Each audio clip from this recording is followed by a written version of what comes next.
여러분 안녕하십니까? 헬로티비 뉴스입니다. 네, 연말이 다가오면 아마 모두가 기다리는 날이 아닐까 싶어요. 네. 아기 예수의 탄생을 축복하는 성탄절입니다.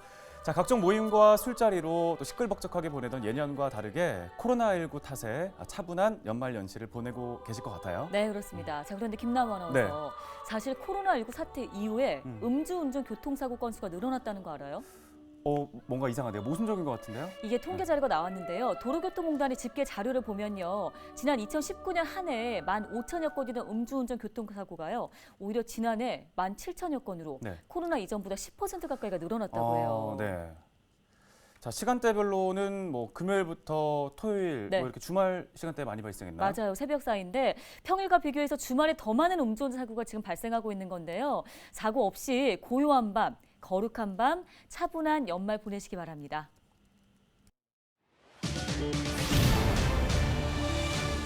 코로나19의 확산세로 도내 경로당 2,400여 곳이 임시 폐쇄됐습니다. 어르신들의 유일한 쉼터가 문을 닫으면서 겨울 나기가 쉽지 않은 상황입니다. 처음으로 문과, 이과 통합 수능이 치러진 올 수학능력 시험이 유례 없이 어려웠다는 평가를 받고 있습니다. 2022학년도 대학 정시 모집이 시작됐지만 수험생들의 혼란이 가중되고 있습니다. 행성군이 여성가족부가 지정하는 여성 친화 도시에 재지정됐습니다. 지난해에 이어 올해는 여성이 안전한 도시를 만들기 위한 환경 조성에 나선다는 방침입니다. 처우 개선을 요구하며 파업을 이어온 강원 지역 학교 비정규직 노조가 24일 오전 강원도 교육청 별관 청사를 기습 점거했습니다. 교육청 별관 직원들은 전원 재택근무에 들어갔습니다.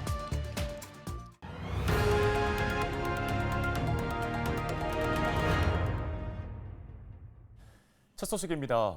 계속되는 코로나19 확산세로 강원도 내 경로당들이 임시 폐쇄 조치된 지 약 한 달이 다 돼갑니다. 연초까지는 당분간 이런 조치가 계속될 전망인데요. 네, 유일한 쉼터가 문을 닫으면서 어르신들의 고립된 생활이 이어지고 있습니다. 올해 겨울나기는 쉽지 않은 모습인데요. 황다인 기자가 현장 취재했습니다. 춘천의 한 마을회관. 평소 같으면 노인들로 북적일 시간이지만 문이 굳게 잠겼습니다. 이러한 상황은 경로당도 마찬가지입니다. 3주 가까이 문을 열지 못해 문 앞에는 찾아가지 않은 우편물이 그대로 놓여 있습니다. 코로나19 고위험군인 어르신들의 연쇄 감염을 막기 위해 이렇게 도내 일부 경로당들은 임시 운영 중단된 상태입니다. 혹시나 열었을까 기대감을 갖지만 그대로 발걸음을 돌릴 수밖에 없는 노인들.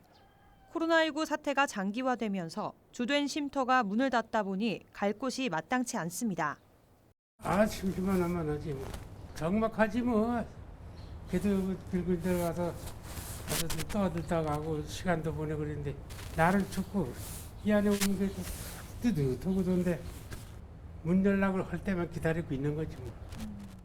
홀로 사는 어르신들은 집안에서 갇혀 고립될 확률이 더 높은 상황.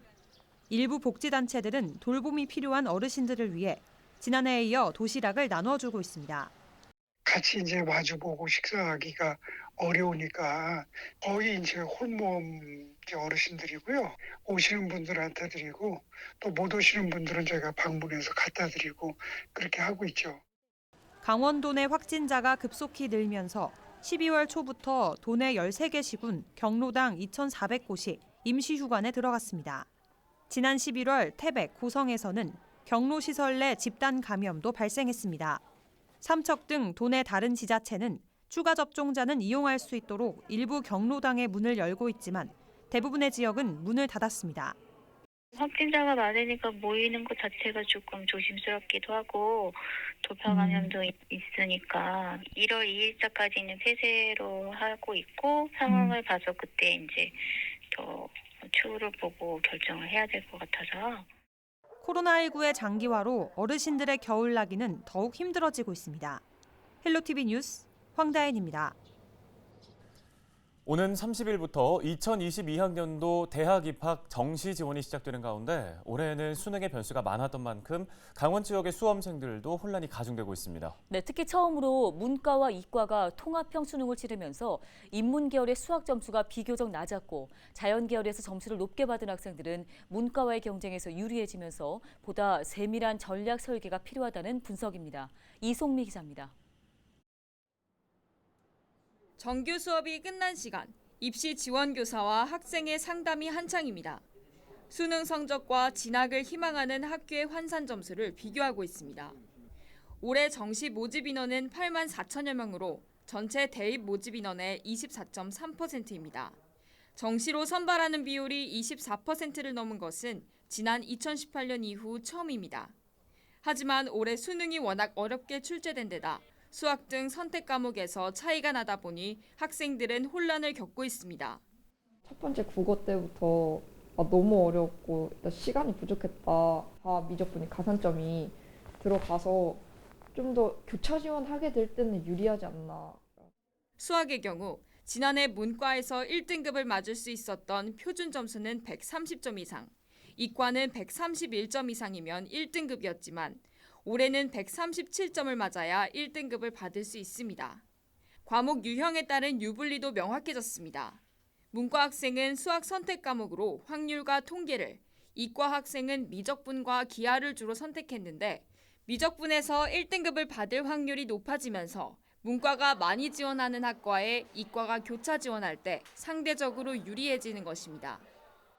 올해는 통합으로 하다 보니까 그 간극이 생기잖아요. 작년과 100% 매칭이 되리라고 확답을 못하기 때문에 그 간극을 어떻게 메꾸느냐. 아무래도 자연계가 좀 더 점수 자체에서는 강세이다 보니까 인문계 친구들은 지원을 할 때 그런 거 좀 고려를 많이 해서. 또 과목에 따라 반영 비율을 조정한 대학별 환산 점수도 모두 다르다 보니 지원 전에 학교별 현황을 꼼꼼히 따져볼 수밖에 없는 상황. 강원도교육청은 내년 3일까지를 정시 집중 기간으로 두고 지역별로 상담을 실시하고 있습니다. 수시 전형에서 많은 변수가 있었던 가운데 수시 충원은 오는 29일 마감됩니다. 정시 원서 접수가 30일부터 시작되면 내년 2월까지는 합격자 발표가 이어질 예정입니다. 헬로티비 뉴스 이송미입니다. 네, 저도 수능 시험 치렀던 게 꽤 오래전 일이기는 하지만 네. 10여 년 전만 해도 전체 대입 인원 중에 41%가 정시로 진학을 했다고 하는데요. 그랬죠. 그런데 지금은 그 비율이 절반 가까이가 줄어든 거잖아요. 네. 자, 입시 공정성을 보장할 수 있는 제도적 보완도 계속해서 이루어져야 할 것 같습니다. 네, 다음 소식 전해드립니다. 근로 처우 개선을 요구하며 최근까지 릴레이 파업을 이어온 강원 지역의 학교 비정규직 노조가 강원도 교육청 별관청사를 기습 점거했습니다. 비정규직 노조는 별관청사를 점거하며 돌봄 전담사 처우 개선 등 노조 현안을 공문으로 보냈지만 도교육청이 협의를 거절했다고 주장했습니다. 이어 최근 도교육청이 인사발령을 이유로 협의를 거부하며 무성의한 모습을 보였다고 지적했습니다. 노조의 기습 점거로 별관에 근무하는 3개 과 직원들은 전원 재택근무에 들어갔습니다. 술자리에서 말다툼 중 지인을 술병으로 폭행한 변기섭 전 횡성군 의회 의장이 2심에서 징역형의 집행유예를 선고받았습니다. 춘천지법 형사 2부는 24일 특수상해 혐의로 기소된 변 전 의장에게 징역 8개월을 선고한 원심을 깨고 징역 8개월에 집행유예 2년을 선고했습니다.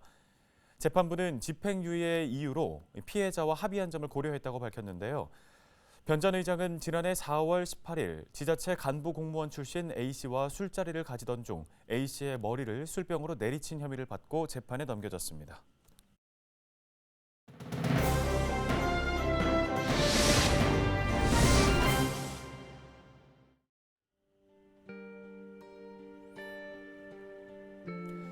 자, 방역 패스. 코로나19 백신 접종을 완료했거나 코로나19의 음성이라는 것을 확인했다는 일종의 증명서로 단계적 일상회복 방안 가운데 하나죠. 이 백신 접종 완료는 전자증명서, 접종기관과 보건소에서 발급한 종이증명서, 또 행정복지센터에서 발급한 예방접종 스티커로 증명할 수 있습니다. 또 PCR 음성 확인은 PCR 음성 확인 문자 메시지나 종이로 된 음성 확인 증명서가 있어야 하죠. 자, 그런데 코로나19 확산 방지를 위해 시행하는 방역 패스가 점차 확대되면서 이른바 방역 꼼수가 늘고 있다고 하는데요. 지인의 QR코드를 캡처해서 사용하고 심지어 중고 거래를 통해 포털 사이트 아이디를 사고 파는 일까지 벌어지고 있다고 합니다. 미접종자가 남의 예방접종 증명서를 구입하는 행위는 엄연히 또 당연히 불법입니다. 감염병 예방법 제81조에 따라서 예방접종 증명서를 거짓으로 발급한 자는 200만 원 이하의 벌금에 처하고 또 형법에 따라 2년 이하의 징역이나 금고 또는 500만 원 이하의 벌금에 처해질 수 있습니다. 이 방역 패스는 우리가 그토록 원하는 일상으로 돌아가기 위해 또 더 이상의 코로나19 확산을 막기 위해서 시행하는 정책인 만큼 온 국민의 협조가 필요합니다. 나 하나쯤이야 하는 마음은 버리고 모두 함께 노력해서 코로나19 이전의 일상을 되찾을 수 있기를 기대해 봅니다. 지금까지 헬로티비 브리핑이었습니다.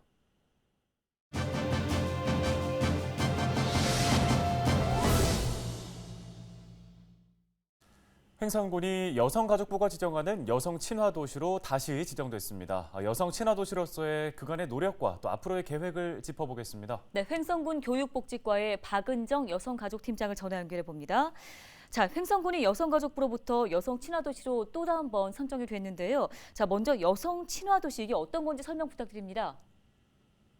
여성 친화 도시는요, 그 지역의 발전 과정에 있어서 남성과 여성이 평등하게 참여하게 하고 지역 여성의 역량을 강화하면서 돌봄과 안전이 구현되도록 정책을 운영하는 지역을 말하는데요.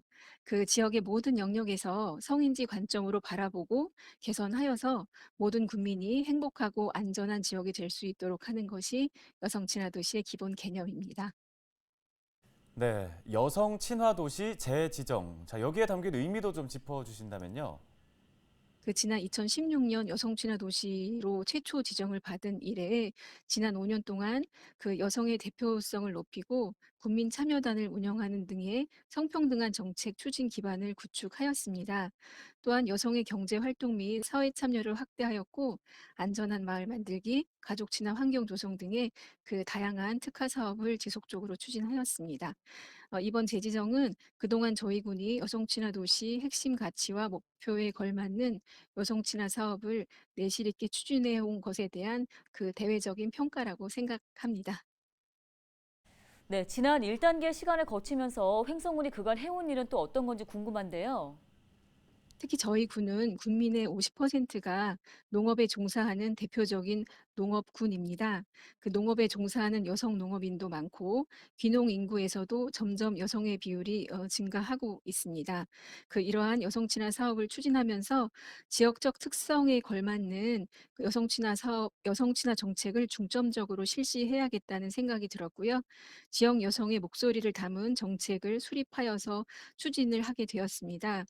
그 저희 지역 여성이 바라는 부분의 핵심이 그 성 역할에 대한 고정관념에 대한 인식 개선, 남성과 여성은 동등하다라는 성평등한 문화 확산이란 부분에 중점적으로 정책이 추진되기를 바라였는데요.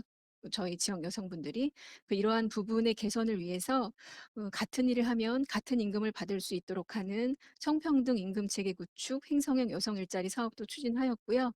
농촌 지역에 내재되어 있는 성역할 고정관념을 없앨 수 있는 그 성평등 마을 문화 만들기 사업, 여성 농업 역량 강화를 위한 경제활동 지원 등 농촌 지역의 성평등한 인식 개선 및 문화 만들기를 위하여 보다 많은 노력을 기울였습니다. 이러한 지역적 특성에 맞는 사업을 추진한 점이 정부로부터 높은 평가를 받았다고 생각합니다. 네, 관련 도움 말씀은 여기까지 듣도록 하겠습니다. 횡성군 교육복지과 박은정 팀장이었습니다. 다음 소식입니다. 금요일 밤부터 토요일 새벽 사이에 음주운전 교통사고가 가장 빈번한 것으로 나타났습니다. 도로교통공단이 최근 5년간 발생한 음주운전 교통사고를 분석한 결과 금요일 밤 10시부터 토요일 새벽 2시 사이 음주운전 교통사고가 평상시보다 최대 2배 이상 급증하는 것으로 나타났습니다. 음주운전 사고의 가해 운전자는 30대가 전체의 23.9%로 가장 많았으며 음주운전 사망사고는 운전자가 20대일 때 가장 많았습니다. 동해시가 도시재생 현장 지원센터 직원 2명을 공개 채용합니다. 접수는 27일과 28일에 진행되며 센터장 1명과 코디네이터 1명을 선발합니다. 선발된 센터장은 사마 현장지원센터에서 근무하게 되고 코디네이터는 바란 현장지원센터에서 근무합니다. 네, 저희 헬로티비 뉴스가 오늘 준비한 소식은 여기까지입니다. 네, 시청해주신 여러분 고맙습니다.